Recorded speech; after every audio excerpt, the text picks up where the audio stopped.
ছত্রভঙ্গ করার চেষ্টা করছে।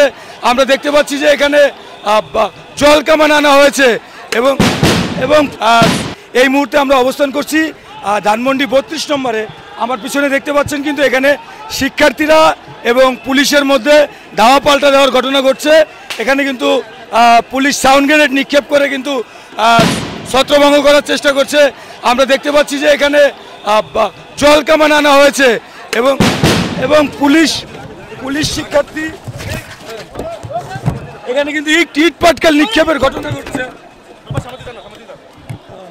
দেখতে পাচ্ছেন যে ইট পাটকেল নিক্ষেপের ঘটনা ঘটছে। পুলিশ এবং শিক্ষার্থীদের মধ্যে একটি ধাওয়া পাল্টা দেওয়ার ঘটনা ঘটছে। পুলিশ কিন্তু আইন শৃঙ্খলা পরিস্থিতি নিয়ন্ত্রণের লক্ষ্যে কিন্তু শিক্ষার্থীদেরকে ছত্রভঙ্গ করার জন্য সাউন্ড গ্রেনেড নিক্ষেপ করেছে। আমরা দেখতে পাচ্ছি যে অপোজিট সাইড থেকে কিন্তু শিক্ষার্থীরা ইট পাটকেল পুলিশের উপরে নিক্ষেপ করছে।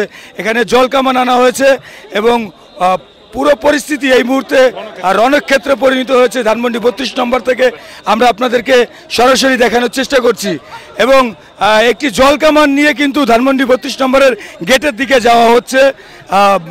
আমরা যদি আপনাদেরকে একটু দেখানোর চেষ্টা করি, এখানে কিন্তু বিপুল সংখ্যক আইন শৃঙ্খলা বাহিনী কিন্তু এখানে উপস্থিত রয়েছেন এবং পাশাপাশি সেনাবাহিনীর সদস্যরাও কিন্তু এখানে উপস্থিত রয়েছেন।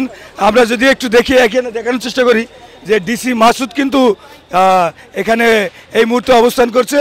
আর রমনা জোনের যিনি ডিসি পুলিশের ডিসি মাসুদ, তিনি ঘটনাস্থলে এসেছে এবং আন্দোলনরত শিক্ষার্থীদের উপরে সাউন্ড গ্রেনেড নিক্ষেপ করে তাদেরকে ছত্রভঙ্গ করার চেষ্টা করছে।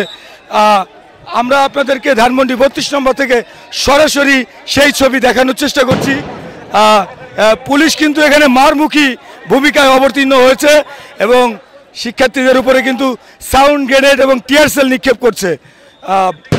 পুরো ধানমন্ডি 32 নম্বর এরিয়া এই মুহূর্তে রণক্ষেত্র পরিণত হয়েছে। শিক্ষার্থীরা কিন্তু অপর দিক থেকে ইট পাটকেল নিক্ষেপ করছে।